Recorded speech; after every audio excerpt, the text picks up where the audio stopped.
pun orang tua di rumah, tugas kita tuh bukan hanya di dunia, Bu, Pak. Jadi tugas itu sampai akhirat. Jadi kalau anak itu terlepas dari akidah kita, itu tanggung jawabnya mau apa, sholat, zikir, doa dan sebagainya. Ada satu itu yang nanti akan menutup pintu surga kita. Itu anak yang terlepas itu. Meskipun mengatakan dia udah dewasa, dia memilih jalannya sendiri. Karena waktu dia sebelum dewasa itu, sebelum memilih itu ada di dalam tanggung jawab kita. Gitu. Makanya bagus tuh. Lepasin aja, biarin nggak punya suami. Ya, orang tua menjadi pelindung terbaik di situ. Betul. Gitu. Harus jangan malu, jangan apa. Dia harus menjaga nama keluarga itu dengan akidahnya, bukan hanya itu. Gitu.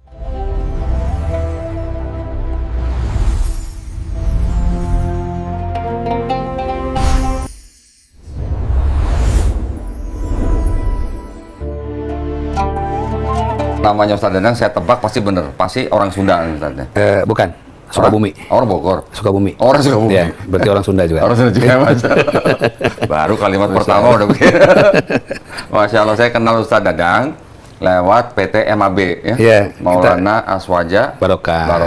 Alhamdulillah. Jadi Ustaz Dadang ini adalah apa boleh dikata pembimbing orang umroh dan haji. Insya Allah.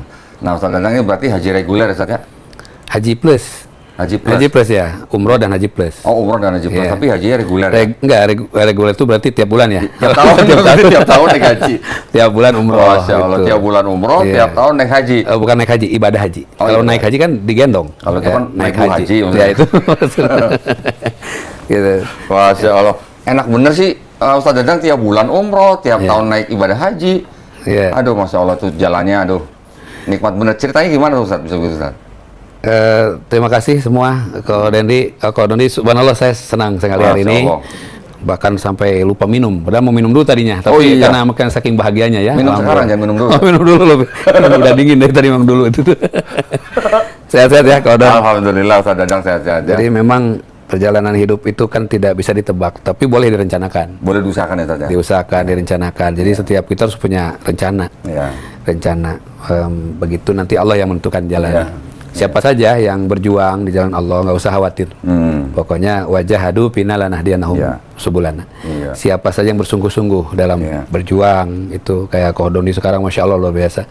Karena sungguh-sungguh, fokus, Allah berikan banyak jalan, insya Allah. Masya Allah, Dulu saya masih nyantri di Darut Tauhid Bandung. Masya Allah. Jadi waktu itu pengajian rutin guru kita ya, kita lagi pengajian, ada ibu-ibu parkir mobil, nggak bisa, susah. Terus? Saya bantu parkirkan. Nah saat dibantu parkir itu, si ibu tuh bilang, Dek sini Dek, bantuin itu barang-barang ibu banyak. Gitu. Oh, terus? Oh baik Bu, saya nggak pernah berpikir siapa dia, kenal juga nggak. Tapi yang paling penting, dia minta bantuan. Nah, berarti kan Allah menyuruh saya berbuat sesuatu. Gitu. Akhirnya saya bantu, dirapihkan, beres itu rapihkan, si ibu tuh pergi aja begitu. Tidak terima kasih, tidak apa. Dan saya juga tidak peduli karena tidak ada hubungan yang terima kasih. Yang penting saya udah bisa bantu. Pengajian berlanjut, tak lama itu datang lagi mobil tuh. Teman saya bilang, Dang, kok balik lagi tuh mobilnya? Jangan-jangan ada masalah. Saya mungkin merasa juga karena kita bantuin, khawatir ada sesuatu. Saya si ibu itu turun, kemudian bilang, Dek sini Dek, maaf Bu, pertama ibu tadi tidak bisa mengucapkan terima kasih. Ustadz bilang begitu? Enggak sih, ibu itu. Ibu itu ke saya. Okay. Ibu tuh bilang, pertama, ibu tidak mengucapkan terima kasih ke adek. Jadi mengucapkan terima kasih. Yang kedua, ibu lihat adek ini luar biasa. Bantu ibu tidak kenal, kemudian berusaha tidak berpikir pamrih lah gitu. Ibu punya orang tua usia 74 tahun mau haji. Nah, kira-kira nih katanya, adek mau nggak nemenin ibu ke Mekah gitu. Nah, pertama itu Masya Allah tabarakallah. Jadi bagaimana satu konsep kehidupan yang ditawarkan dulu oleh guru kami ya tentang bab ikhlas itu, kita menolong aja, berbuat saja. Nanti ada jalan yang Allah berikan. Kemudian dapatlah rezeki itu 16.783.000. ONH pertama haji tahun 2000. Tahun 2000. Iya, jadi daftar sekarang 2 minggu udah dapat porsi gitu. Kalau 16.783.000. 16 juta rupiah? 16.783.000. Iya rupiah? Iya rupiah. Itu ONH? ONH. Wih, Masya Allah, Masya Allah. 2 minggu berangkat. 2 minggu dapat porsi, langsung berangkat. Wih, Gitu. jadi mendampingi orang tua daripada ibu yang Betul. tolong itu. Dan gabung bersama jamaah yang lain. Oke. Itu ada 12 bis kalau nggak salah itu. Masya Allah. Terus? Dan memang perjalanan tidak sampai di situ. Karena kita sudah ada jalan menuju ke sana, akhirnya di sana itu apa yang bisa dilakukan? Kan dulu masak sendiri ya. Ya, jadi akhirnya kita di maktab itu bantuin masak, nyuci piring, ya, segala macam lah. Pokoknya jamaah mah ibadah aja. Nah, saya bantuin itu. Dan ternyata itu luar biasa. Mungkin jadi doa juga. Sepulang dari haji kita bisa beli rumah. Masya Allah. Rezekinya luar biasa. 4 tahun kemudian Allah undang lagi menjadi pembimbing haji umroh, haji plus sampai sekarang. Sampai sekarang. Iya. Jadi dari 2004. 2004 waktu tsunami itu kita di sana. Ada di Mekah. Iya. Ya, jadi 2005, 26, 27. Setiap tahun. Setiap tahun haji. alhamdulillah ya. Yang tidak mungkin 18, 19 pas Covid lah gitu. Alhamdulillah itu karena keinginan kita untuk berbuat aja dan Allah memberikan banyak. Masya Allah. Jadi itu apa namanya? Menolong ibu itu hanya sebagai pembuka jalan. Ustadz mau dijadikan orang yang bisa berangkat haji tiap tahun. Masya Allah. Orang yang sudah berpuluh-puluh tahun nunggu belum tentu berangkat. Yang ini tiap tahun berangkat. Masya Allah, itu kalau bukan jalan dari Allah ya. Betul. Masya Allah. Makanya jangan kecil hati ya. Siapa saja yang punya uang, nggak punya uang, bukan perkara itu. Sekarang perkara kesungguhan dan keyakinan. Bagaimana semuanya itu milik Allah gitu. Jadi Ustaz Dadang di Darut Tauhid berapa tahun, Ustaz? 95 sampai 2001 ya. 6 tahun kurang lebih. Berarti Ustaz Dadang ini seniornya ini dong, Ustaz Denny Slim dong berarti ya? Oh iya, seniornya. Sempat ketemu di Darut Tauhid nggak, Ustaz? Wah, bahkan enggak. Bahkan enggak? Iya, kita ajudan pertama dulu ya. Gitu. Iya, ya, alhamdulillah. Jadi memang belajar lebih banyak dari aplikasi. Gitu. Maksudnya apa yang disampaikan oleh guru kita itu diaplikasikan, karena itu kita belajar dari situ. Jadi tidak banyak teorinya. Dari aplikasi Android. Sekarang Android ya. Kalau dulu nggak ada itu. Maksudnya diaplikasikan. Aplikasi dalam kehidupan. Nah, itu kan artinya. Masya Allah. Sehingga kalau sekarang juga kita ada pondok, santri harus yang memang belajar langsung gitu. Nah, kalau Ustadz Dadang itu berarti dulu sebelum ke Darut Tauhid memang dari apa? Dari rumah. Maksudnya pesantren atau enggak apa? Juga. Langsung ke sana. Langsung kita di asli Sukabumi saya. Asli dulu Sukabumi. cita-cita jadi polisi kok. Terus? Polisi, daftar ke Komdak, diukur kurang setengah senti. Jadi saya agak sakit hati dulu. Pulang ke Sukabumi, daftar jadi santri, keluar jadi kiai. Gitu ya? Di kantor polisi. Gitu. Jadi sekarang ceramah di kantor polisi. Memang rezekinya begitu. Masya Allah. Masya Allah, luar biasa. Alhamdulillah. Nah sekarang berarti Ustadz Dadang sudah jadi kiai. Pesantrennya berapa nih saat ini? Kita ada binaan pondok di Bogor, namanya Umar bin Khattab, 250 santri, penghafal Quran gratis. Masya Allah. Ya, gratis semua? Gratis, udah 10 tahun. Kemudian 10 tahun. Ya, ada santri tunanetra penghafal Quran, ada 90 santri. Masya Allah. 90 santri tunanetra. Hafiz Quran? Hafiz, insya Allah. Boleh nanti kita berkunjung ke sana. Boleh. Saya kadang-kadang tuh begini, Ustaz. Saya dulu pernah berdebat dengan seorang pendeta. Pendeta itu menantang saya supaya dia mau membuktikan bahwa ada orang yang hafal Quran katanya gitu.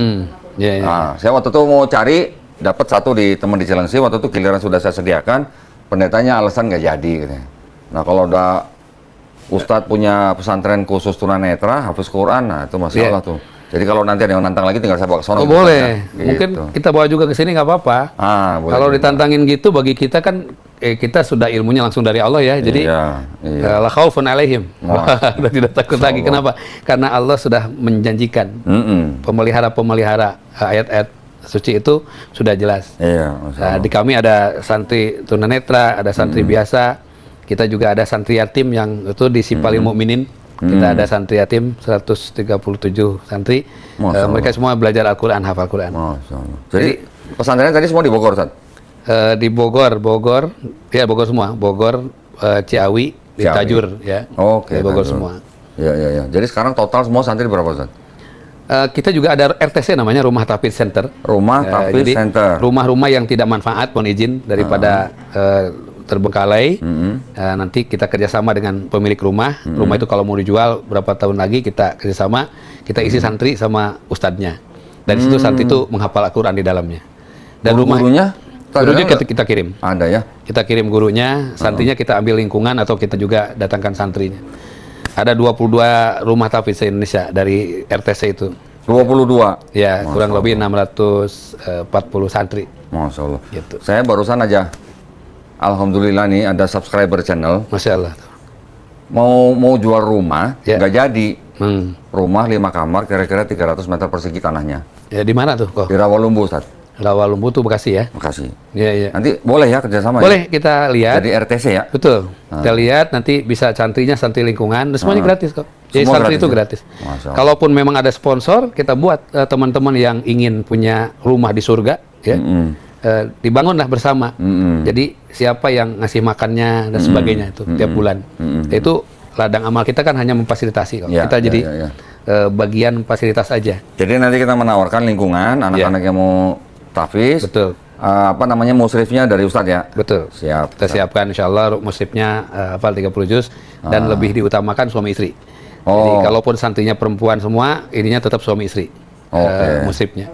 Karena kan tetap harus yang... Tapi di RTC itu santri-santrinya nggak nginep di rumah, berarti pulang pergi? Enggak, full rumah itu adalah rumah mereka. Oh, jadi tinggal di situ? Tinggal. Makanya kita harus ada perputaran biaya yang berjalan. Alhamdulillah selama ini tidak ada masalah. Rata-rata satu RTC itu berapa santri, Ustaz?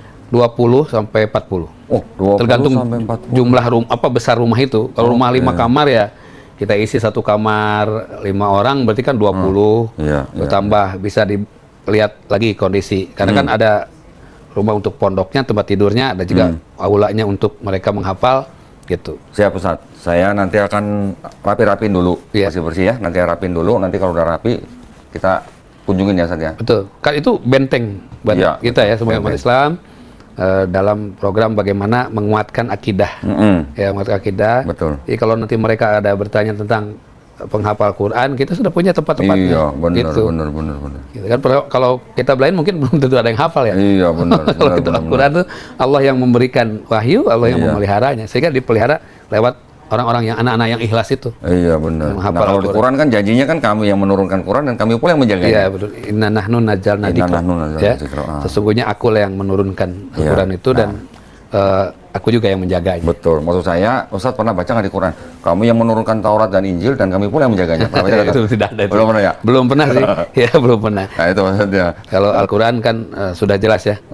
Jadi dalam konsep kehidupan ini, bahwa pedoman kita sudah jelas dan itu mudah.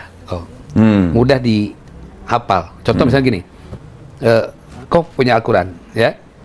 Kita bisa menemukan halaman juz dalam Al-Quran dengan mudah.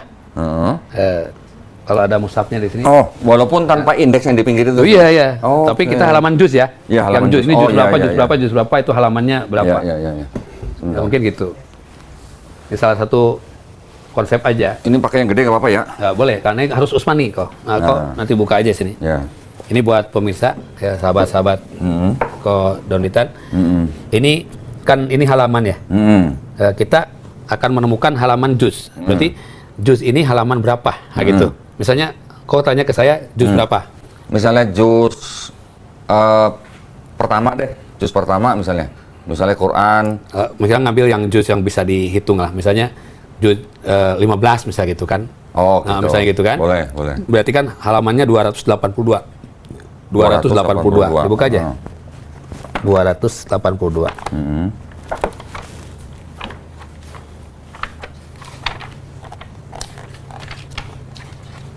282. Ya, 282 kan? Ini awal juz ya. Ya. Jadi ini awal juz daripada juz berapa nih? Juz 15. Ya. Oh iya nih. Iya, ini subhanalladzi asra bi 'abdihi laila. Nah, ini awal juznya juz 15, halamannya 282. Itu. Ya. Sekarang misalnya juz 10. Berarti kan 182. Halaman itu diingat, dihafal atau gimana? Nah, nanti ada ilmunya, makanya dibuka aja dulu. Kalau cocok, saya kasih ilmunya gitu. Masya Allah. 182. 82. Nah, ini ilmu baru nih. Justru itu, makanya kan ada yang hafalan Al-Quran, ada yang bagaimana menemukan halaman juz dalam Al-Quran. Oh gitu ya, ini ya. Juz 10. Nah, 182 nih, betul. Oke. Kan? Oh, Masya Allah. Itulah, ilmu Allah itu begitu lengkap, sempurna di dalam Al-Quran itu. Semua mushaf sama? Usmani ya, Oh, Mushaf Usmani. Usmani itu yang sistem internasional cetakannya. Nah, sekarang misalnya kok sebutkan misalnya juz 29. Nah, berarti kan halaman 562. Ustaz itu udah hafal berarti ya halamannya. Nah, itu bukan hafal, nanti saya kasih ilmunya. 562. Jadi ada teknik dan ilmunya. Oke. Dan menghafal itu gitu. 562. Ustaz ini berarti juz 29. Ya. 562. Cocok ya? Masya Allah. Cocok. Nah, itulah ilmu Allah itu diturunkan, bukan hanya mudah dihafal Al-Qur'annya, tapi menemukan halaman juznya aja Allah kasih ilmunya kepada kita. Okay. Sehingga kita bisa memudahkan untuk bagaimana menyampaikan pesan-pesan Al-Qur'an itu. Nah, sekarang saya kasih ilmunya. Ada ilmunya. Karena kan untuk menemukan ini ada ilmunya. Jadi bukan hafal. Kalau hafal tuh besok hilang. Tapi kalau misalnya kita punya rumus. Nah, rumusnya. Rumusnya itu Juz kurangi 1 sama-sama kita. Juz kurangi 1 kali 2 tempel 2. Jadi kalau hasil pengaliannya 8 tempel 2 jadi 82. Oh, 82. Nah, hasil pengaliannya 10 jadi angka 2. Iya, betul, ditempel. Jadi kalau 10 jadi 102. 102. Betul. Kalau 18 jadi 182. Nah, sekarang itu kan Juz kurangi 1 kali 2 tempel 2. Contoh, juz 5 kurangi 1 berapa? 4 kali 2 8 tempel 2 82. Berarti juz 5 halaman 82. Jadi buka kayak gitu tuh ilmunya. Masya Allah. Iya. Nah, itu salah satu kemudahan yang diberikan oleh Allah kepada kita. Juz 5 halaman 82. Ya, cocok. Lihatin ke kamera. Ya, betul. Biar paham mereka. Nah, itu kamera itu. Ya, halaman 82. Ya, juznya juz 5. Juz 5. Itu pasti awal juz tuh. Berarti sekarang kalau juz 7 kurang 1 kali 2 kurang 1 kan 6 kali 2 12 tempel 2 halaman 122. Kalau juz 18 berarti juz berapa? 18 berapa? 18 kurangi 1 18 17 kali 2 34 tambah 2. Coba 342. Iya, bukan tambah ya, tempel ya. Iya, tempel. 342. Oh, begitu ya. 342 juz 18. Masya Allah. Itu ilmunya. Dan itu selalu awal juz. Awal juz. Ya, jadi menentukan awal daripada juz 18. Oke. Nanti misalnya, walaupun di dalam satu surat ada yang kepenggal, itu adalah awal juznya. Awal juznya di halaman ini awal juz. Iya. Jadi misalnya juz 20, berarti kan 382, ya. Nah, kalau misalnya juz 24, berarti halaman 23 kali 2 berarti 46 tempel 2. 462. Pasti di awal juz. 462. Juz 24. Ya. Halaman 42. Awal juz kan? Awal juz. Masya Allah. Dan itulah Allah memberikan ilmu kepada kita, bukan hanya cara membaca, cara menghafal. Kan menghafal juga sekarang ada ilmu yang metode kauni misalnya. Jadi menghafal dengan terjemah. Kau udah tahu kan? Kauni belum kayaknya saya. Contoh misalnya gini. Ta'uz ya. A'udzu billahi minasy syaitonir rajim. Aku berlindung kepada Allah dari godaan kosong-kosong tuh, setan. Nah, yang terkutuk itu. Itu salah satunya. Oh, berarti ada gininya ya? Nah, itu setan itu. Terkutuk itu. Jadi Al-Quran terjemahnya bisa langsung kita hafalkan. Oke. Bismillahirrahmanirrahim. Dengan menyebut nama Allah yang Maha Pengasih, lagi Maha Penyayang. Jadi orang penyayang itu selalu dipeluk. Oh, jadi kalau pengasih dibuka, penyayang ditutup? Jadi pengasih itu disebar. Penyayang ditutup. Jadi itu salah satunya. Masya Allah. Idas sama fatorot, apabila langit terbelah. Itu juga jadi bahasa isyarat yang ini, orang yang tunawicara? Bisa jadi. Tapi ini adalah untuk menghafal artinya, terjemahnya. Terjemah. Misalnya di dalam Al-Quran ada surat Al-Ma'idah ayat 6 tentang bab wudu, ya, bagaimana perintah wudu. Karena menghafal Qurannya tuh tidak begitu mudah, maka dihafalkan dengan cara tadi. Misalnya, ya ayyuhal ladzina amanu. Hai orang-orang yang beriman. Apabila datang, idza kumtum ila sholah. Apabila datang waktu sholat. Fagsilu wujuhakum. Basuhlah wajahmu. Wa aidiakum ilal maropik, dan kedua lengan sampai sikut. Wamsahu birusikum, dan usap sebagian kepalamu. Wa arjulakum ilal ka'bain, dan kedua kakimu sampai kedua mata kaki. Itu bagaimana menghafal Al-Quran dengan terjemah. Dan itu mudah dipelajari dari anak kecil sampai nenek-nenek. Nenek-nenek sampai copot giginya tuh belajar itu, ya. Gitu. Belajar dia. Karena gigi palsu lah gitu. Ada yang nangkep itu giginya. Giginya. Jadi intinya dari Al-Quran ini kita mendapat banyak. Allah turunkan ilmu untuk Al-Quran ini kepada kita. Hanya kita itu tadi kadang afala yatafakkarun, apa sih yang kita pikirkan dalam hidup. Iya benar. Semuanya ada di sini. Dan kalau kita belajar, insya Allah bisa. Tadi saya pikir Ustaz Dadang tuh dukun loh, bisa tahu halaman berapa loh. Ternyata ada ilmunya ya. Ilmunya. Masya Allah. Dan pentingnya buat kita itu begitu. Supaya itu tadi, kalau ada orang menghantam dari segi-segi yang lain, Al-Quran itu lengkap gitu. Ada nggak di agama lain mungkin menghafal halaman itu kan? Intinya mungkin kau kan pengalaman dulu. Misalnya kita punya guru namanya Kiai Haji Adi Hidayat, bisa menghafal halaman posisi, ini, ujung ini, posisi ini, posisi ini. Kan itu kan ilmu yang Allah berikan kepada beliau. Saya mungkin mengertinya hitungan tadi, beliau hitungan ini. Jadi kalau ada orang bertanya tentang ini, beliau jawab. Kalau ini kita, intinya itulah kehidupan. Kita juga boleh nanti kita belajar sama-sama, karena secara aturan seperti itu. Jadi kurang 1 kali 2 tempel 2. Nah, itu ya kurang 1. Jadi hafalannya itu. Lihat itu gitu ya. Tapi jangan salah nanya, juz 50. Enggak ada.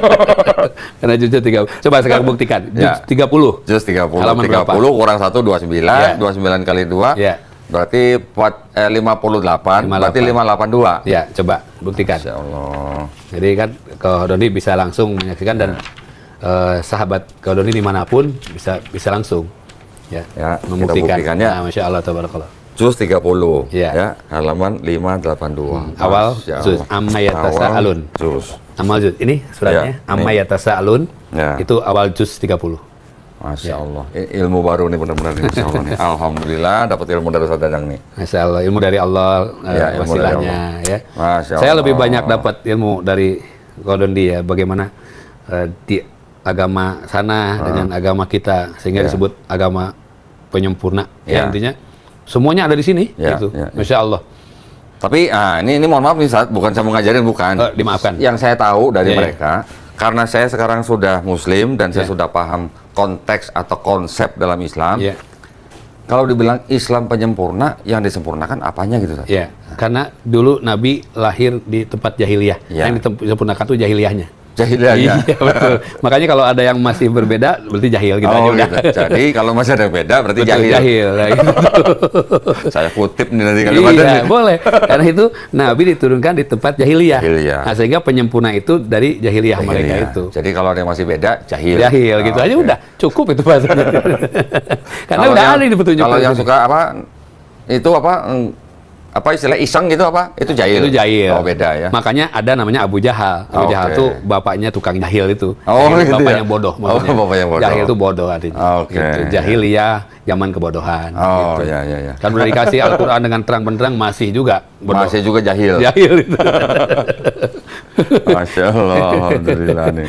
Jadi menyempurnakan dari yang jahil gitu ya. Nah, sekarang berarti kalau dihitung-hitung nih berarti Ustadz udah berapa kali naik haji? Ibadah haji maksudnya? Ya, ibadah haji. Ya kalau udah naik haji, ininya langsung beda. Kalau naik haji berarti naik Pak Haji. Iya. Kalau ibadah haji ke Tanah Suci. Udah berapa kali jadi dari 2004 berarti ya? Berapa ya? Dari tahun 2000 ya? Iya, dari 2000. Ya, mohon maaf karena mungkin saya sebagai pembimbing yang menyampaikan. Jadi sehingga jangan ragu lah kalau untuk ibadah insya Allah. Itu kita udah berapa kali? Udah nggak kehitung. Masalah kan bukan jumlah kalinya, tapi kan ini adalah setiap kita berangkat membawa jamaah. Jadi kita membawa jamaah namanya pembimbing ya, bimbing jamaah. Dan jamaah itu nyaman kalau memang pembimbingnya sudah terbiasa, gitu ya. Terbiasa lah ya. Sudah tahu bawa kemana jadwalnya apa gitu ya. Dan kalau saya bawa jamaah itu kalau ada ya jamaah yang sholat di hotel didenda. Oh gitu. Ya, terus ngapain juga jauh-jauh ke Mekah masih di hotel. Kalau sholatnya di hotel. Betul. Ustaz, mau nanya, banyak orang cerita katanya kalau orang itu punya apa ya istilahnya boleh dibilang dosa atau kesalahan atau maksiat yang di tempat dia tinggal.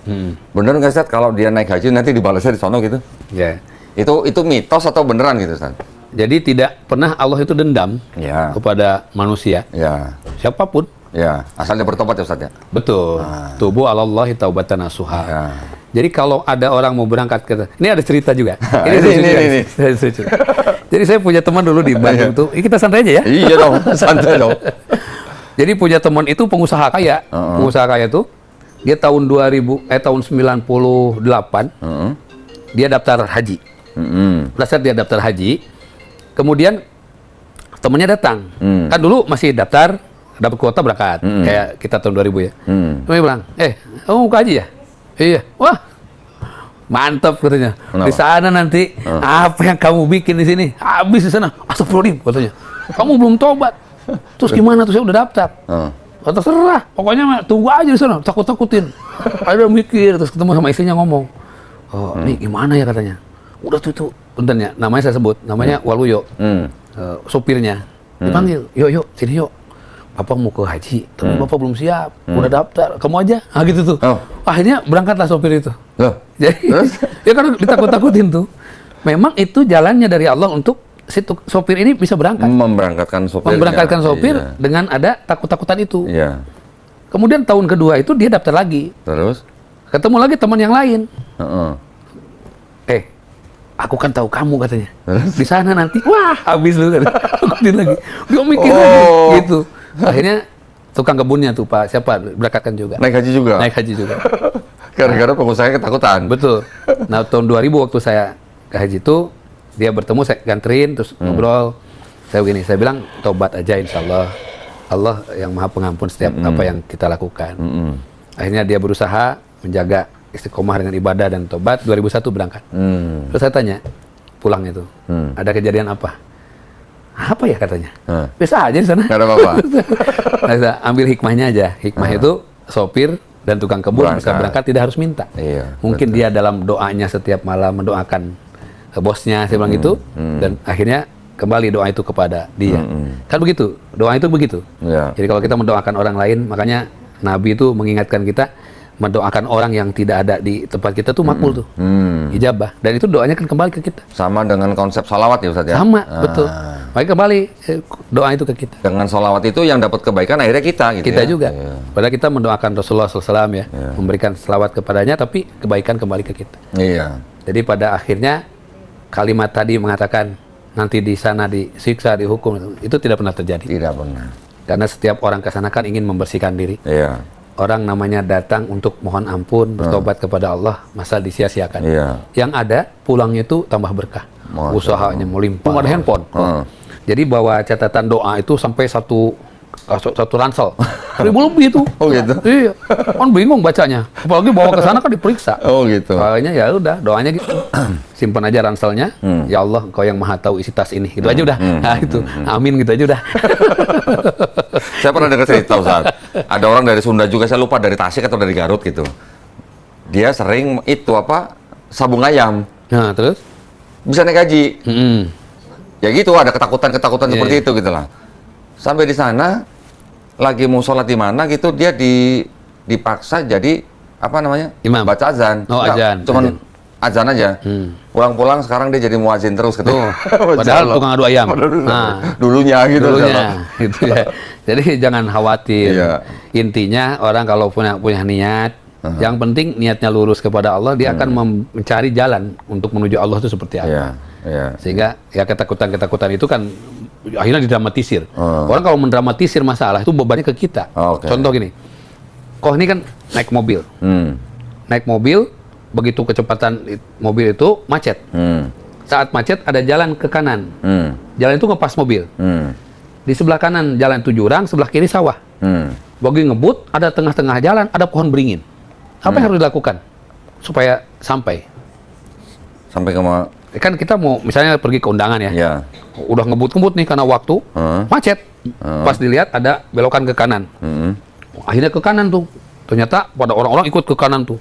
Sebelah kanan jalan itu jurang, sebelah kirinya sawah. Pas lagi ngebut, ada pohon beringin tengah-tengah. Apa yang harus dilakukan? Tengah jalan. Apa yang harus dilakukan supaya cepat sampai itu? Jadi pertanyaannya tricky kayaknya. Itu konsep hidup kan ke sana kok. Iya. Jadi pada saat kita lihat pohon beringin itu, ya digas aja mobilnya. Karena pohon beringinnya baru tumbuh. Nah itu kan pohon beringin bertumbuh juga namanya beringin kan? Iya. Nah kebanyakan kita mendramatisir. Oke. Pohon beringin, oh langsung panik. Padahal baru tumbuh. Kalau dengar pohon toge, nah baru. Pohon toge, baru digas. Padahal togenya satu gunung dia. Padahal satu gunung dia togenya kan gitu. Nah kebanyakan mau haji mendramatisir. Aduh saya begini. Akhirnya tidak fokus ibadah. Yang dia pikirkan khawatir dengan dirinya. Makanya banyak yang sakit sebelum masa hajian. Karena beban psikologis. Iya. Zaman Ustaz Dadang berangkat haji dulu, ONH 2 minggu berangkat. 2 minggu itu dapat porsi, nomor porsi keluar langsung berangkat. Bulan itu juga. Oke, kalau yang zaman sekarang? Alhamdulillah 20 tahun ada 20 tahun. Bogor 20 tahun. Iya ya, 20 tahun. Saya udah daftar saat 2018. Iya. Dapat porsinya 2036. Oh, alhamdulillah masih termasuk golongan cepat. Ya, 18 tahun. Ya, 18 tahun. 2018 sekarang makanya kalau kita mau anak kita hajian, pas lahir langsung daftarin. Langsung daftar. Iya. Biar nanti dia daftar usia 20 berangkat haji. Betul. Kalau daftarnya udah kakek-kakek kayak kita, udah kasihan. Ya. Usia 60 daftar, 20 tahun, 80 kalau ada umur. Iya, pokoknya anak usia berapa lah sebelum balik gitu ya, daftar gitu ya. Berangkatnya nggak terlalu tua gitu. Betul. Intinya kalau memang ada rezekinya berangkat ibadah haji itu yang plus ya, positif bisa dilakukan dengan percepatan. Artinya kan sekarang ada haji plus tuh 4 tahun. Kalau dulu plus tuh sama sampai 2006, 2007, 2008 tuh haji plus tuh itu juga. Plus bukannya sekarang 8 sampai 10 tahun, Ustaz? Oh, enggak, 4 sampai 5 tahun. 4 sampai 5 tahun. Masih insya Allah. Oke. Iya. Kalau yang plus ya bisa daftar sekarang berangkat besok. Kalau yang plus itu gimana, Ustaz? Haji dakhili gitu modelnya. Itu bener nggak sih dakhili itu bener, Ustaz? Ya benar, buktinya orang berangkat dan pulang juga jadi haji gitu. Oke. Ya, jadi, tergantung pengelolanya kali. Oke, berarti aman gitu ya, dakhili itu aman? Semuanya juga kan, semuanya aman. Hanya kan kadang-kadang berita, cerita, itu membuat, itu tadi, mendramatisir. Gitu. Saya tuh baru kemarin terima video yang ngomong itu malah dari apa namanya ya, dari staf apa ya, kayak diplomatik apa gitu ya. Yang dakhili itu ada kasus yang terlantar gitu katanya. Terus ada aturan baru katanya sekarang yang dakhili itu harus tinggal di Saudi minimal 6 bulan gitu. 1 tahun sekarang. Hah? Dia punya igomah. Igomah. Punya KTP, ya, bukan tinggal. Punya igomah minimum setahun. Tapi dia harus tinggal di Saudi selama setahun? Enggak, punya igomah aja. Oh, igomahnya. Igomah itu berarti kan KTP ya. Oke. Gitu, kan bisa aja namanya igomah. Itu semuanya juga bisa disiasati. Semuanya bisa. Buktinya kan reguler aja terlantar waktu itu. Waktu di Mina di Muzdalifah nggak dapat makan, penjemputan terlambat dan sebagainya kan bisa terlantar. Kalau terlantar mah kan manajemen pelaksanaan aja. Ya. Dan itu juga mungkin tadi kembali kepada hati kita untuk menuju Allah itu seperti apa. Buktinya ada orang yang mulus-mulus aja gitu. Gitu ya. Saya kan hajinya Haji Nurdin Kosasi. Apa itu, Ustaz? Nurut dinas ongkos dikasih. Nurdin. Iya. Jadi alhamdulillah itu. Kalau orang Sunda pakai singkatan pusing. Tapi ada orang Sunda aja Haji Mansur juga. Apa karena halamannya digusur dia. Karena proyek jalan dapat gusuran jadi digaji. Ya. Ada Haji Mansur. Iya, Haji Mansur. Atau ada lagi Haji Tomat apa? Oh, Tomat berangkat tobat pulang kumat. Oh, tomat pulang kumat. Orang Sunda tuh lebih banyak sih Haji Wahyu. Apalagi itu? Karena sawahnya payu. Sawahnya laku. Iya, laku. Nah, itu hukumnya gimana, Ustaz? Kalau orang mau naik haji, dia jual harta gitu? Itu bagus. Nggak apa-apa? Kan wajah hadu fi angpusikum wa amwalikum wa angpusikum. Dengan hartamu dan jiwa ragamu. Ya. Jadi termasuk haji itu kan jihad. Jadi berjihadlah kepada Allah itu dengan harta dan jiwa raga. Nah, haji itu kan sekarang berjihad. Siapa yang berkata bahwa orang haji akan balik lagi? Ya kan? Intinya kan dia menyerahkan semua urusan kepada Allah di sana. Nah, harta itu harus dia ada bekal. Kan istitoah itu dia cukup mampu punya bekal. Bekal buat di perjalanan dia, bekal buat di rumah dia. Jangan sampai dia berangkat ke haji tapi keluarga terlantar. Nah, itu tidak boleh. Jadi istilahnya man istata'a ilaihi sabila itu dia mampu di perjalanan berbagai hal, salah satunya perjalanan dia di sana cukup, di sini cukup. Itu. Jadi boleh jual sawah, jual apa, nggak ada urusan. Tapi kalau berangkat haji dengan berhutang boleh nggak Pak Haji? Pak Ustaz? Tergantung hutangnya dulu. Kalau hutang itu memang ada niat bayar, nggak ada masalah. Dan punya kemampuan. Tapi kalau dia misalnya tidak punya niat bayar, sebelumnya aja udah berdosa. Yang kedua, pahala hajinya akan tergantung sampai dia lunas. Nah itu. Belum lunas. Mobil aja BPKB-nya nggak dibalikin, sampai dia lunas ke leasing. Oh, jadi walaupun misalnya orang berhutang, iya. Hutang yang syariah gitu maksudnya. Syariah apapun bentuknya lah. Ya, terus dia berangkat haji. Iya. Alhamdulillah lancar. Terus dia pulang. Kalau utangnya belum lunas sih, pahalanya haji belum dapat nih. Tergantung pahalanya. Tunggu BPKB turun ya. BPKB turun. Ya supaya dia paham bahwa dia harus melunasi hutangnya. Hajinya dapat, gelarnya harusnya gelar juga ditunda ya. Harusnya kan belum lunas. Orang kita ujian sekolah aja tidak dikasih rapotnya kalau belum bayar. Kalau belum bayar SPP, sertifikat ijazah belum turun ya. Ijazah tahan. Gitu kan. Harusnya arahnya ke sana kan. Betul. Belum dapat gelar haji dia kenapa? Belum lunas. Nah, tapi kalau gelar haji itu emang cuma di Indonesia aja ya Ustaz? Tapi orang Arab itu mengatakan ke orang Indonesia itu haji kepada siapapun yang berhaji haji. Karena itu bukan gelar, itu panggilan dari Allah. Panggilan dari Allah. Kan di dalam Al-Qur'an. Nah, tapi di Indonesia orang dipanggil haji gitu, itu katanya emang cuma di Indonesia aja katanya. Di Malaysia juga haji. Oh, Malaysia. Haji. Jadi intinya haji itu adalah sebuah gelar kehormatan sebetulnya. Panggilan. Lebih susah lagi gelar haji daripada dokter. Kalau dokter ke sekolah bisa. Iya. Kalau haji kan buktinya sekarang banyak yang tertolak juga ya. Iya. Dan ada udah Pak Haji nggak dipanggil juga, dia kesel. Haji. Ini orang udah nunggu 18 tahun, giliran pulang nggak dipanggil haji marah. Ada gitu. Bapak, apaan Pak Haji? Gitu. Pak Haji dia. Masya Allah, tabarakallah. Masya Allah. Luar biasa. Iya. Jadi selama sekian tahun Ustadz Dadang menjadi pembimbing ibadah haji. Ada pengalaman unik nggak sama jamaah-jamaah gitu yang mungkin gimana? Pengalaman sendiri ada. Sendiri. Jadi waktu di Mina itu saya bilang ke jamaah, udah jalan duluan pulang ya. Ustadz mau keliling dulu, lihat-lihat tenda yang lain gitu. Nah, dalam hati kan ada kesombongan, saya udah tahu jalan pulang gitu loh. Itu doang. Artinya gitu kan. Judulnya kan ke sana. Wah, saya udah tahu jalan pulang, jamaah pulang aja duluan. Sampai zuhur itu azan zuhur, saya ngambil cari tempat sholat di situ dengan masih sombong itu. Ditanya sama petugas aja tuh, Pak, Bapak tersesat? Enggak. Masih enggak, masih sombong itu. Padahal nyasar. Itu udah keberapa, Ustaz? Haji ketiga kalau nggak salah. Ketiga masih nyasar? Ya intinya karena kita udah merasa. Jadi nyasar tuh. Terus? Karena itu tadi tidak boleh ada kesombongan dalam diri sedikit pun. Iya. Di situ kita merasa, saya udah tahu jalan kok. Gitu. Sampai sore, mulai lapar perut kan. Waduh. Belum nyampe? Belum nyampe kok. Jadi saya bersender di tiang itu. Di tiang ada bendera, ada tenda lah gitu. Saya nyender gini, jemaah banyak gitu. Ada yang nyamperin. Pak, Bapak dari Indonesia? Iya. Bapak nyasar atau? Memang kenapa Mas?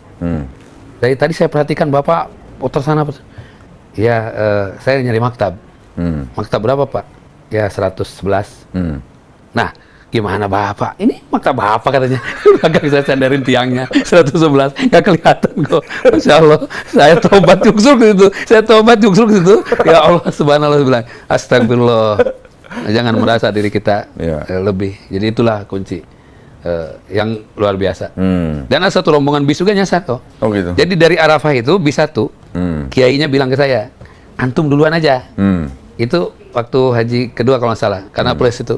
Antum duluan, kan antum baru pertama katanya, ngawal jamaah plus. Ana nih udah 10 kali. Oh gitu tuh. Berangkat kita sampai ke kita jumroh ke ifadah, beres sa'i, tahalul, pulang, kita jumroh akobah. Jumroh akobah sampai siang itu bis belum datang. Sampai sore belum datang. Sampai hotel itu, sampai Mina itu mereka jam 10 malam. Dalam keadaan Masya Allah sudah kumal. Mungkin yang nahan segala macam, lapar di jalan. Itu bis jualan sampai ke Armada, ke bandaranya. Bandara. Sopirnya keder apa gimana, Ustaz? Itulah karena tadi pembimbingnya merasa sudah tahu, diuji oleh Allah. Satu bis itu terlantar. Kemana-mana jadi muter-muter. Waduh. Ustaz, kalau yang dulu peristiwa yang di terowongan Mina itu, tahun berapa itu? Tahun 90 ya. Oh, berarti Ustaz belum naik haji? Belum. Ya? Oh, oke. 90 itu, memang itu peristiwa kan, namanya terowongan Mu'aisim. Mu'aisim itu khusus untuk orang. Nah, saat yang sama, sekarang kenapa terowongannya 2? Nah, dulu 1. Nah, dulu kan gentian. Bukan cuma gentian, tapi blower kan, ada blower supaya nggak pengap. Nah, orang mungkin tidak sabar ya di situ. Dalam keadaan begitu bertumpuk tuh manusia. Kalau sekarang ada 2 terowongannya. Maisim itu. Arahnya beda. Iya, betul. Kalau dulu gantian. Kalau dulu begitu. Jadi bahkan barengan gitu orangnya. Karena kan mungkin yang hajian juga belum begitu banyak ya. Kalau sekarang kan udah sampai 4 juta orang ya. Jadi sekarang ada 2 terowongan, yang out, yang in. Dan itu terowongan tuh yang reguler. Kalau yang plus nggak lewat terowongan. Hanya reguler. Kalau yang plus kan dekat di situ. Dari Jamarot tempat jumroh itu ke tenda itu dekat. Kalau yang reguler tuh jauh, harus lewat terowongan. Gitu. Kalau yang dulu sampai tiang kren itu sampai jatuh itu? Oh, itu di Masjidil Haram saat badai, ada badai. Oh, memang lagi ada badai. Lagi pembangunan masjid. Itu ada badai. Jadi badai kren itu kan buatan manusia ya, lemah juga. Gitu. Nah, waktu insiden itu Ustadz lagi di sana juga? Enggak, kita udah pulang. Oh, pas udah pulang. Itu lagi umroh itu kan. Posisinya kita udah pulang. Jadi Masya Allah, tabarakallah, banyak kejadian di sana yang memang sebagai buat kita harus lebih evaluasi diri. Iya. Apa saja. Cuman kalau ngelihat sekitar kota, sekitar Masjidil Haram maksud saya, itu benar-benar ya, artinya Nabi itu memang benar-benar mendapat wahyu dari Allah SWT ya. Yang dikatakan orang Badui, orang padang pasir, sekarang berlomba-lomba bisa punya gedung pencakar langit ya, Masya Allah ya. Dan kok udah pernah naik ke Gua Hiro belum? Waktu itu saya udah keburu sakit. Ya, kok nanti mudah-mudahan Allah izinkan naik ke Gua Hiro. Di Gua Hiro itu kan gua, tempatnya tinggi, jauh, kemudian orang kalau naik susah, istilahnya begitu, meskipun sekarang sudah ada pelebaran di bawah, setengahnya itu udah pelebaran, ada jalan bisa bagikar gitu, ya, tapi naik ke atas masih tetap jalan.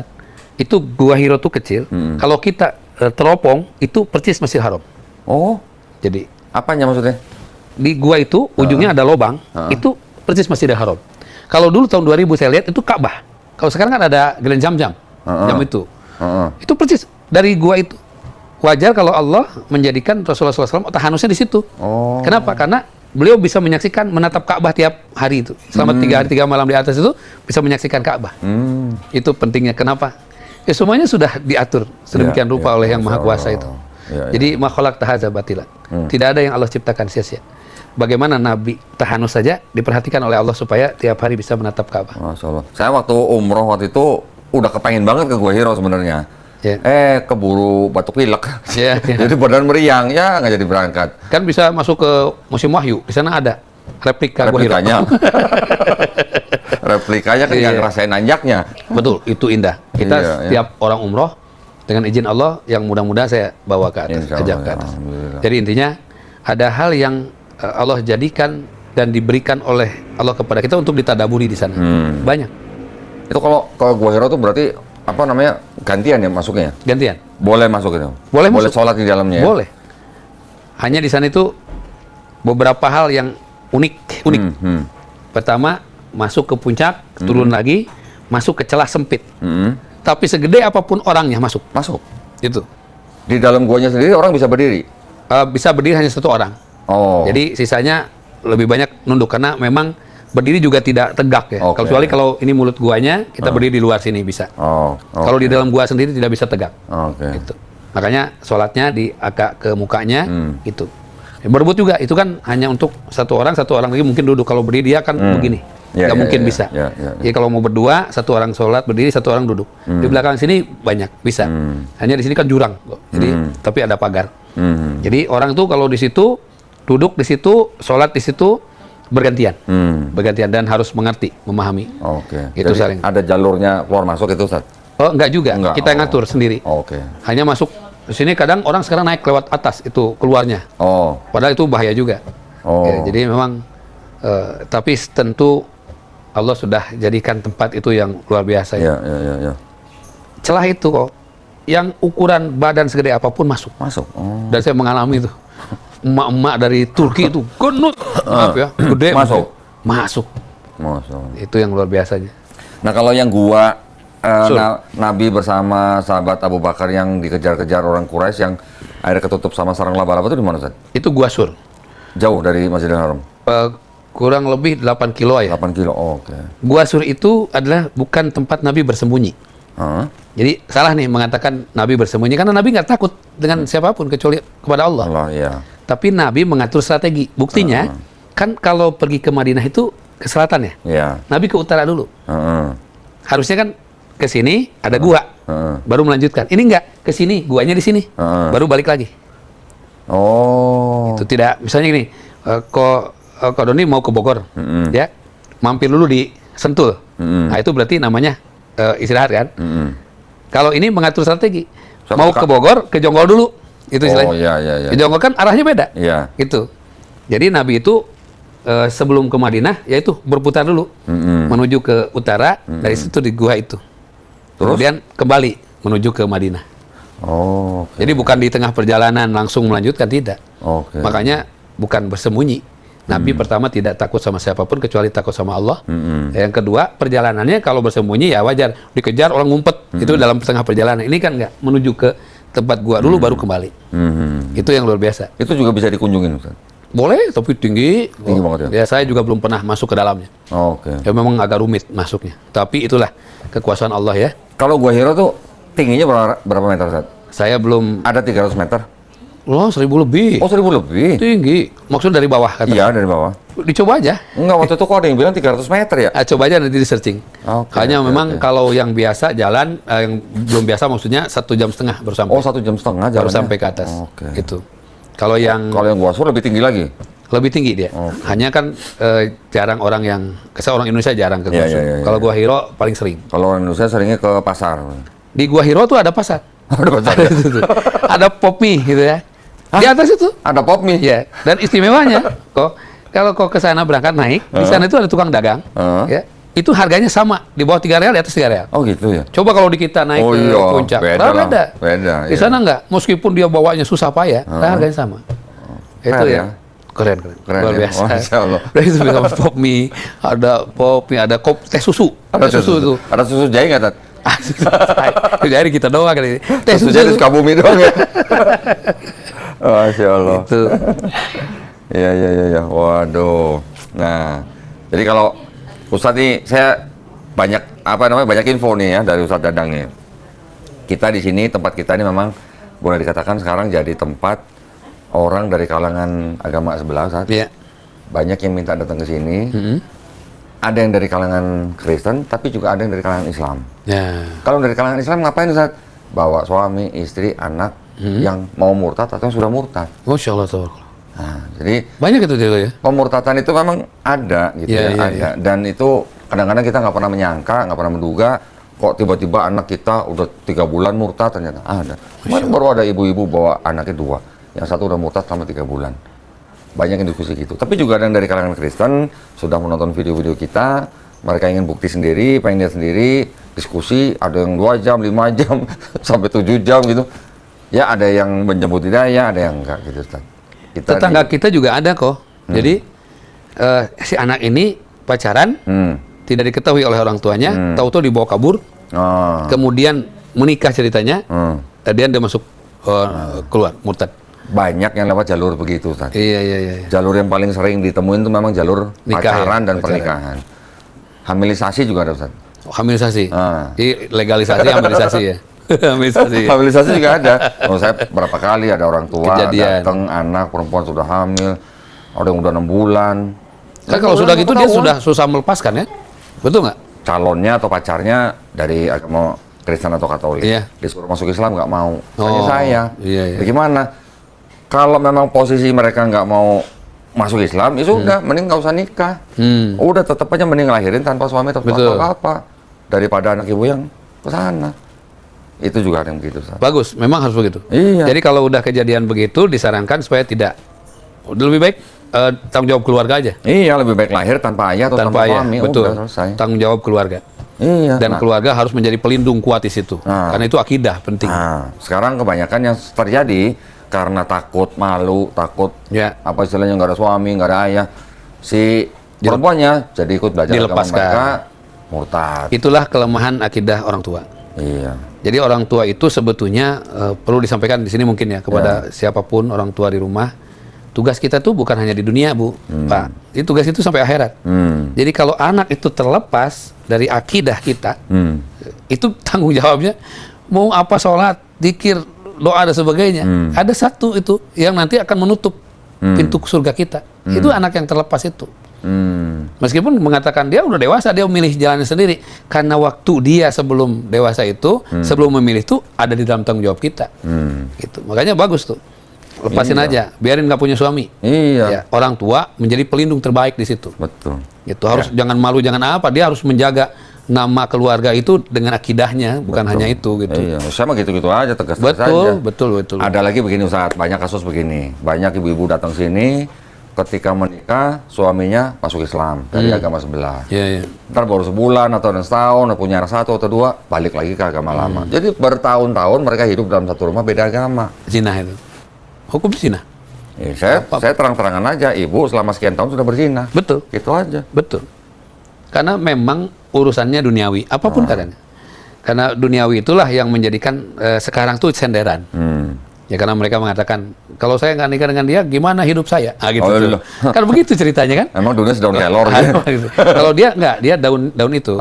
Mungkin daun apa ya? Daun toge. Daun seledri kali. Daun seledri. Ya itu ya, berarti kan kita harus lebih mengutamakan akidah dulu ya Ustaz ya. Betul. Karena akidah itulah yang harus disempurnakan supaya tadi itu ada pemahaman yang salah ketika ya sudahlah terserah dia. Dia udah dewasa kok milih jalan sendiri. Lah yang lulusan pesantren aja yang murtad Ustaz. Masya Allah, tabarakallah. Nah, gimana coba kalau begitu? Sekarang gini kok, memang kita sebagai pengelola pondok juga kan benar-benar harus punya kekuatan struktur yang baik ya. Dari mulai penguatan, makanya kan di tempat kami itu ada pengajarannya khusus untuk santri, ada pengajaran khusus ustadz. Jadi untuk ustadz itu kita ada pengajaran khusus. Kita datangkan kiai-kiai, ulama-ulama, ya gitu. Karena ustadz juga perlu dikuatkan akidahnya. Dengan kondisi saat ini yang terbatas, ustadz juga bisa tergoda. Ya ada juga ustadz yang keluar dari situ karena temannya ngajak usaha rental, lebih banyak duitnya di sana. Pindah dia padahal hafal Quran.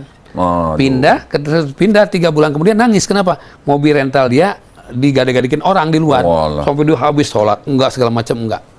Jadi ya itu bisa aja kan bahasa murtad itu keluar dari agama Islam. Tapi ini juga ada mungkin bahasanya bisa juga kan murtad itu kan keluar.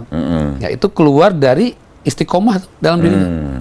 Yang tadinya dia ngajar Al-Quran, kemudian dia rajin ibadahnya karena tergoda dengan dunia, kemudian terlepas semua itu.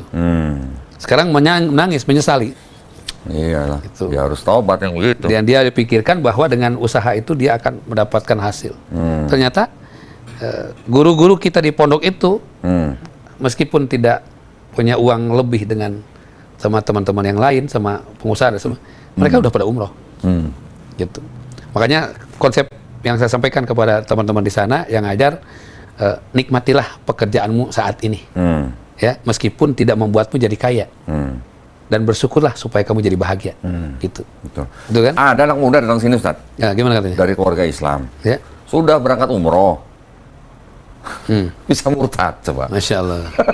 Alasannya apa dia? Apa ya alasannya? Alasannya dia hanya waktu itu karena mungkin juga orang anaknya ini introvert, nggak punya banyak teman. Ketika dia merantau bekerja, dia nggak punya banyak teman. Terus dia juga mungkin iman atau semangat beribadahnya juga mungkin naik turun. Kos-kosan dia dekat gereja. Nah, terus dia penasaran, pengen lihat. Ternyata jauh lebih mudah dan lebih nyaman gitu.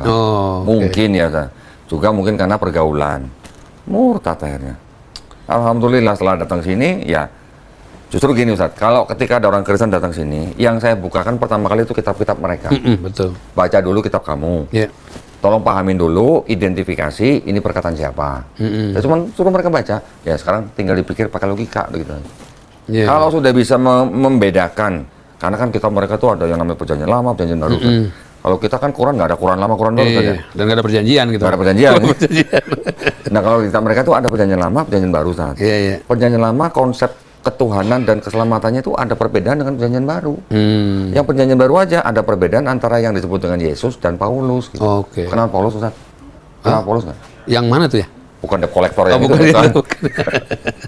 Di kita mereka tuh ada yang namanya Paulus. Paulus itu malah sebenarnya yang mendirikan atau menciptakan agama Kristen. Yang Protestan ini? Bukan, Kan Protestan Kristen mah jauh, tuh, dari jauh. zaman Paulus sampai ke Protestan itu 1600 tahun. Katanya babi juga beda ya? Babi hitam sama babi putih. Kalau di kita mereka ada yang babi dan babi hutan. Babi hutan. Nah, Ya. Jadi karena ditulisnya babi hutan, orang mikir kalau babi ternak boleh. Oh, gitu. kan warnanya putih juga kalau ternak. Putih. Kan hitam. Hitam pink. Nah itu karena masalah terjemahannya berubah-berubah. Iya. Tahun sekian babi, tahun sekian babi, tahun sekian jadi babi hutan. Oh. Tahun sekian jadi babi lagi. Iya. Tapi kalau di sini haram, di sini jadi najis. Oh. Kan Berubah beda. ya. Bisa Ya. begitu, Sat. Kalau dalam satu kitab itu sudah berbeda, Nah. maka itu tidak disebut kitab suci. Kalau namanya suci itu kan tidak ada perubahan. Kalau kita orang Islam di dalam konotasi kitab suci itu kan berarti kan kitab yang tidak ada campur tangan manusia gitu ya. Tapi kalau kita juga mikir kalau kita sebut Quran itu kan pasti ada huruf Arabnya. Ya. Kalau mereka kebanyakan hanya terjemahannya aja. Oke. Kita punya nggak Quran yang cuman terjemahan nggak ada huruf hijaiyahnya? Nggak ada. Ada, Ustaz. Hah? Quran ada. terjemahan doang? Terjemahan doang. Oh. Tapi kan kita nggak bisa sebut itu Betul, Quran. makanya. Kan kita sebutnya Quran Kan disebut terjemahan. Quran. Hah? Ya, Kalau nggak ada huruf hijaiyahnya, kita kan nggak bisa sebut itu Quran. Betul, bukan Quran. Kita sebutnya Quran terjemahan, Iya. ya kan? Kalau mereka kebanyakan memang cuma terjemahan. Kalau doang. terjemahannya doang bukan Quran terjemah juga, terjemahan Al-Quran mah kebalik. Terjemahan Al-Quran. Iya, maksudnya Quran terjemahan gitu. Iya, betul. Atau terjemahan Quran gitu lah. Iya, Nggak iya. bisa kita sebut Quran kan saatnya. Gitu. Iya, betul. Nah, cuman memang buat buat saudara-saudara kita yang Islam, terutama saya juga berpikir buat santri-santri, Ustaz. Iya. Santri-santri itu memang wajib belajar Quran, belajar Islamnya. Tapi ketika mereka sudah selesai, sebelum mereka terjun ke masyarakat, ini juga kadang harus dibekali dengan ilmu ini. Iya. Karena saya mohon maaf Ustaz ya, masih ada kalangan umat Islam yang menyebut kitab sucinya orang Kristen dengan menyebut Injil. Itu yang Harusnya apa namanya tuh? kalau kita kan orang Islam kan taunya Injil kan wahyu yang Asli. diterima Nabi Isa alaihissalam. Betul kan Ustaz? Betul. Nah kalau mereka sebut Injil, nanti kan orang Islam jadi bertanya, apakah itu Injil yang diterima Nabi Isa Iya. alaihissalam? Injil Barnabas tuh ya. Lain lagi Ustaz. Beda lagi. Beda lagi ya. Kalau Barnabas itu bukan dokumen Kristen, itu juga bukan dokumen Islam, bukan, sama-sama bukan. Bukan, Itu ya. ditengarai yang nulis mu'allaf Ustaz. Nah, mu'allaf cuman dia punya pengetahuan tentang sejarah dan tradisinya itu ada banyak yang miss gitu. Jadi itu kita nggak pakai, Kristen juga nggak pakai. Iya. Nah, Kasihan deh tuh ya. Kasihan. Contoh saya, Produk gagal. jangan sampai kita berpikiran bahwa kitabnya orang Kristen yang disebut Injil itu adalah Injil yang dimaksud Quran, bukan gitu maksudnya. Kalau kita nggak pernah pelajarin sejarah kitab mereka, kita takut jadi rancu gitu aja. Iya. Bahkan sengaja mereka ada bikin kitab mereka tulisan kitab suci Injil yang disebut Yesus mereka ganti dengan Isa Al-Masih. Oh, supaya mendekati ke itu. Oh. So mendekati. Jadi kalau yang dipegang sama orang Kristen dibawa ke gereja tulisannya Yesus Kristus. Tapi mereka bikin yang ada tulisan Isa Al-Masih buat siapa? Buat orang Islam. Oh. Dibagi-bagi ke rumah-rumah orang Islam. Iya. Nah, kalau begitu kan maksudnya apa kalau mereka sampai punya begini Ustaz. Di dalam misi mereka itu ada istilah yang disebut dengan C1 sampai C6. Apa tuh? Nah, kalau C1 mereka bikin gereja di sebuah daerah terpencil. Tapi kebaktiannya masih pakai bahasa asal. C2 mereka sudah pakai bahasa lokal. C3 selain bahasa lokal mereka sudah menerima budaya dan tradisi lokal. C4 sudah pakai bahasa lokal, budaya tradisi lokal diterima, sudah menerima budaya dan tradisi Islam. Oh, C5 nih. C4. Oh, C4. C5 sudah berpenampilan seperti Muslim. Penampilannya gitu, tapi belum mengaku Muslim. Ya pakai baju koko gitu. Iya, bisa pakai gamis dan segala macam, namanya juga nama-nama Islami gitu. Iya. Kalau C6 itu sudah ngaku Muslim, KTP Islam, bahkan dia sholat di depan publik gitu, tapi sebenarnya dia sedang misi. Misionaris ya. Nah, bisa jadi dia bisa masuk ke kalangan pendidikan, bisa masuk kalangan kesehatan, bisa masuk kalangan apa aja. Dulu mungkin Ustadz pernah dengar Snok Guru-Gurunya. Snok ya, itu Belanda ya. Itu C6. C6. Zaman sekarang mungkin ada nggak? Masih ada Ustadz. Bisa jadi dia dosen, bisa jadi dia ustadz, bisa jadi gitu. Kan Snok Horgonya itu yang menyebutkan Al-Quran itu 6.666 ayat. Oh ya. Kan? Ya. Seharusnya kan bukan 6.666. 6236. Ya, itu kan mungkin hanya beda penomoran. Ya, intinya penomoran. Kita juga memahami kan kalau di Amerika itu 666 itu ayat setan. Oh, itu yang di Bible itu. Betul, makanya kita harus hindari kan gitu. Nggak ada hubungannya sih. Si senok itu gitu maksudnya. Nah, bisa jadi orang-orang itu bisa masuk ke kalangan atau komunitas Islam, tapi di dalamnya dia punya misi tertentu karena dia nyari misionaris tertentu gitu kan.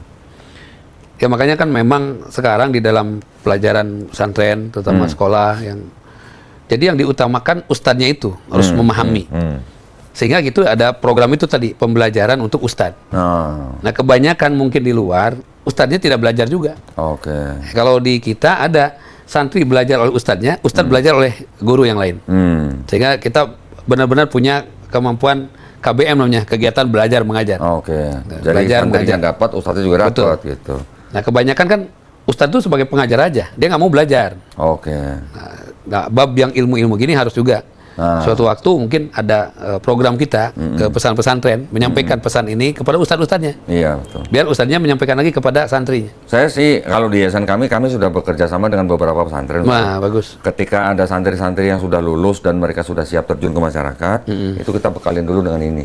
Apalagi santri-santri yang mau pengabdian di masyarakat sih. Kalau di dulu di tempat Darut Tauhid, ada nggak yang kejadian sampai yang misionaris atau apa gitu? Penyusup ada. Nah tuh. Itu penyusup. Tahun berapa tuh Ustaz? 96 lah. Nah. Itu menyusup juga. Misionaris? Dia sih mengaku tidak misionaris ya. Tapi kan dia menyusup gitu. Ngajarin apa? Atau? Ya pertama santri itu, modusnya pertama itu membuat santri itu malas sholat dulu. Ya sehingga dia mulai dengan isme malas sholat kan gitu. Makanya kenapa di DT itu ada program disiplin. Jadi saya dulu sebagai ketua santri.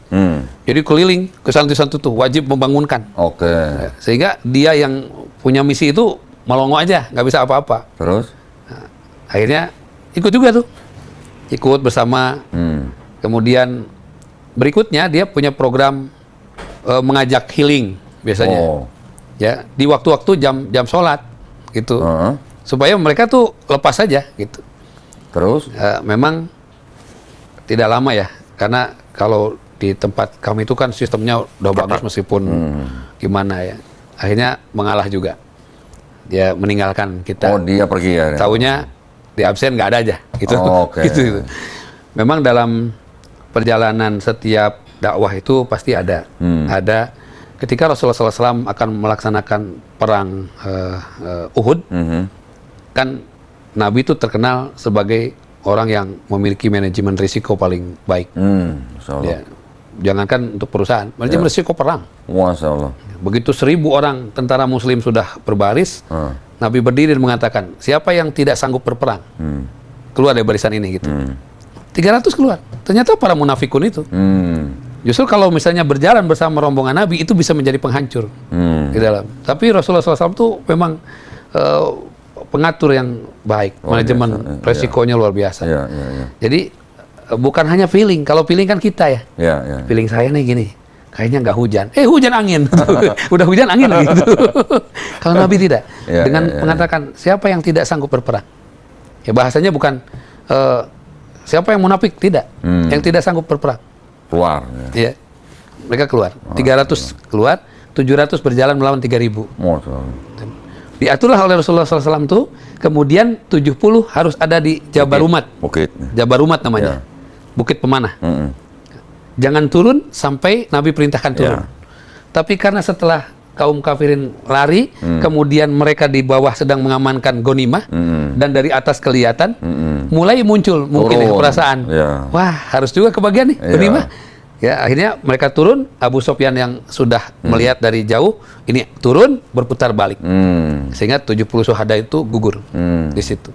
Nah itu ada istilah dalam perjalanan, mungkin dia tidak bermaksud berkhianat dalam program apapun ya, karena dia tetap berperang di jalan Allah, hanya tidak mengikuti aturan perintah yang sesuai, tetap syahid, syuhada, karena dia tidak berniat berkhianat, dia hanya turun ya karena mungkin ya kalau bahasa kita seru-seruan lumayan ya gitu. Itu masalahnya kan belum diperintahkan turun. Belum diperintahkan turun gitu. Padahal dia sedang dalam berperang. Bukan berkhianat kan itu. Ya, tapi karena itulah contoh gambaran kepada kita. Kalau kita misalnya setengah-setengah itu dalam berdakwah, itu akhirnya. Gitu. Akan ada pukulan dari pihak lain. Gitu. Itu maksudnya kalau tidak taat perintah ya begitu. Betul. Jadi memang kita harus sampaikan semua dengan baik ya. Pada siapa saja. Karena bisa jadi kita sampaikan di luar, anak keluarga kita yang juga mengikuti di. Sekarang kan setan gepeng ini berpengaruh. Setan gepeng. Oh ini. Itu setan gepeng, itu handphone. Setan gepeng. Setan gepeng. Handphone ini setan gepeng. Ya. Setan gepeng. Baru denger gua tuh. Kan ini tergantung kita, ya kan? Iya. Ya kan? Makanya kenapa di akhirat itu yang akan lebih banyak ditanya tuh tangan. Karena guliran tangan ini kan bergerak. Nonton apa lo gitu ya? Itu tuh. Pakai jempol gitu. Baik buruknya ada di sini. Gitu. Iya. Nah, makanya dalam konsep tadi misionaris, orang yang membawa misi dan misi itu bukan hanya mengkristenkan umat Islam, bukan. Memindahkan waktu mereka ibadah dan sebagainya itu juga. Jadi misi mereka. Iya. Kayak sekarang kan ada 4 ya kalau nggak salah ya. Apa tuh? 1 food. Oh, 5. Harusnya sih 5. Yang umum 4, tapi juga bisa 5. 1 food ya, makanan. Food, film, fashion, freedom, sama fun. Oh, freedom, ada freedom. Ada freedom. Freedom itu yang jadi seolah-olah anak itu nggak perlu orang tua gitu. Anak perlu kebebasan. Nah, itulah. Gitu. Nah, itu kan juga harus sampaikan pesan ini kepada teman-teman yang sedang belajar. Karena mereka harus memahami bahwa kita butuh orang lain. Ya, seperti misalnya ada kan konsep takwa itu ya, kok ada 4 dalam huruf Arab. 1 apa? Tak. Artinya apa? Tawadu. Rendah hati. Dalam rendah hati itu berarti kita tidak boleh sombong. Kalau tidak boleh sombong berarti tidak boleh merendahkan orang lain. Itu salah satunya. Jadi ketika kita jadi orang yang tinggi, jangan merendahkan yang pendek. Karena kita disebut tinggi karena ada orang pendek. Kalau tinggi semua nggak disebut tinggi kan? Nah itu kan. Maka kita disebut tinggi karena ada orang pendek. Jadi kalau orang gemuk tidak boleh merendahkan yang kurus. Karena disebut gemuk karena ada yang kurus. Kalau gemuk semua kan nggak gemuk, betul kan? Betul kan? Iya.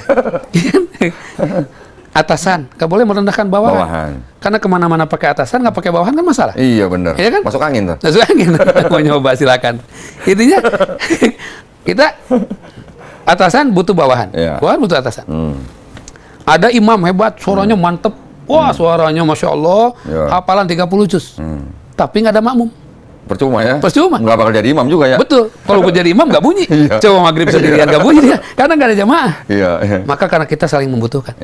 Nah, di dalam hubungan tadi itu, kenapa kita harus peduli kepada mereka? Karena di dunia kita membutuhkan umat itu sama. Ya sudah baru saling menguatkan. Di akhirat pun kita harus saling membutuhkan. Ya, pertolongan mereka itu kan menjadi syafaat satu dengan yang lain. Makanya kenapa kita harus peduli. Itu. Wah, saya kan nggak butuh, saya udah kaya misalnya. Sudah punya segala macam. Iya hari ini. Tapi kan yang jualan bensin bukan orang kaya. Betul kan? Coba kalau orang bensin tutup. Habis juga kita. Yang buat bensin eceran, yang nambal ban kan bukan orang kaya. Coba kalau tambal ban, Bapak orang kaya ya? Iya, nggak butuh saya kan Pak? Enggak, ban saya bocor. Maaf Pak, saya nggak mau bantu. Bapak baca tombol sendiri. Kan repot juga. Iya benar. Artinya kita saling membutuhkan. Ya, karena saling membutuhkan itulah saling menghargai baru saling memperhatikan. Nih ada teman kita, maaf akidahnya terganggu. Kita bantu supaya kuat. Setidaknya di antara sekian banyak yang lemah kita kuatkan.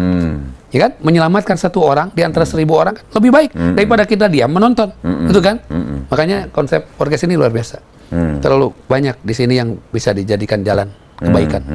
Makanya insya Allah Ustadz, nanti insya Allah setelah ini kita bisa pikirkan kerjasama.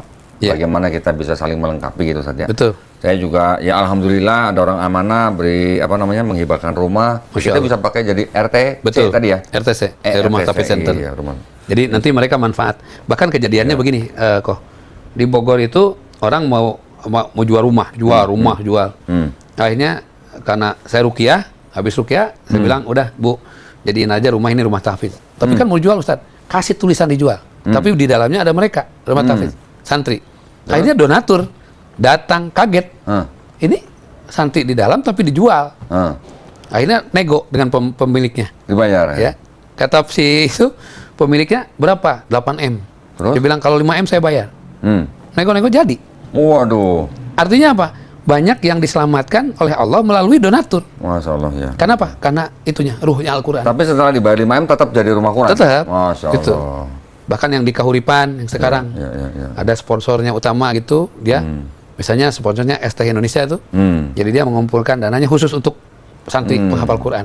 Ya mungkin di sini teman-teman juga yang punya usaha, saya juga sekarang kan kita keliling nyumbang sana nyumbang sini terus jadi a priori, oh jangan-jangan uangnya nggak nyampe, kan nggak boleh begitu. Sekarang bikin aja program dengan kita, cari rumah kita isi santri, mereka modalin tuh untuk makan, ya kan? Mereka dapat berkahnya. Dapat pahala amal jariah tetap dapat. Semuanya dapat, ya kan? Jadi kita juga bisa membantu menebar siar penuh manfaat. Mau ruko kayak nggak ada masalah, mau daripada misalnya dijual susah, ya, kadang-kadang dijual juga urusan, ya. Diisi santri, berkahnya banyak. Iya. Amal jariah yang jalan terus ya Ustaz. Betul. Nanti pun santri itu bisa diundang ke rumahnya beliau untuk ngajarin anak-anaknya. Kan bisa begitu, Ustadz selain ngajar di situ di rumah kami ya, Masya Allah. Ya kan? Betul. Kita tidak bisa ngajarin anak-anak, panggil orang yang bisa mengajarinya. Terutama bab Al-Quran ya. Iya, gitu. iya. Kalau alat kan tadi yang halaman itu tadi. Nah ini kan sesuatu, ya kan? Wah, selalu dapat ilmu baru kita nih. Betul. Ini unik Pan, artinya tapi bisa dipelajari. Dan Allah kasih ilmu ini supaya kita paham bahwa terlalu banyak yang kita pikirkan di dalam kehidupan ini, tapi kadang kita kurang memahami dari apa yang kita tahu gitu. Ya, misalnya ini botol ini kenapa bentuknya begini? Ya, kan harusnya kita tadaburi. Kalau bentuknya corong begitu minumnya susah. Tumpah-tumpah ya. Tumpah-tumpah. Ya. Banyak hal lah gitu. Siap, Ustadz. Barakallahu fikum. Terima kasih banyak Ustadz ilmunya. Mudah-mudahan kita semuanya dilindungi dan dirahmati Allah SWT. Amin. Terima kasih buat para pemirsa. Mudah-mudahan bermanfaat buat para pemirsa ya. Tentu saja dengar ceritanya tadi Ustadz Dadang, insya Allah banyak manfaat buat kita. Ya, Ustadz ya. Insya Allah. Ada lagi mungkin Ustadz sebelum saya tutup? Ya, closingnya dari saya gitu aja. Itu closingnya. Jangan tertipu dengan usia muda, karena banyak orang muda meninggal dunia. Dan jangan tertipu dengan badan sehat, karena banyak orang sehat meninggal dunia. Artinya, hari ini apa yang bisa kita lakukan, yang terbaik kita lakukan. Karena berpikir hari esok belum tentu kita dapat. Betul. Pokoknya hari ini yang terbaik. Masya Allah. Dan terima kasih. Sama-sama nih Ustaz Dadang, barakallahu fikum ya. Iya. Baik, alhamdulillah kita jumpa lagi di podcast-podcast selanjutnya. Semoga kita semuanya dilindungi dan dirahmati Allah SWT. Amin ya Allah. Amin. Wabillahi taufiq wal hidayah. Wassalamualaikum warahmatullahi wabarakatuh. Waalaikumsalam warahmatullahi wabarakatuh. Alhamdulillah, barakallahu. Waalaikum warahmatullahi wabarakatuh.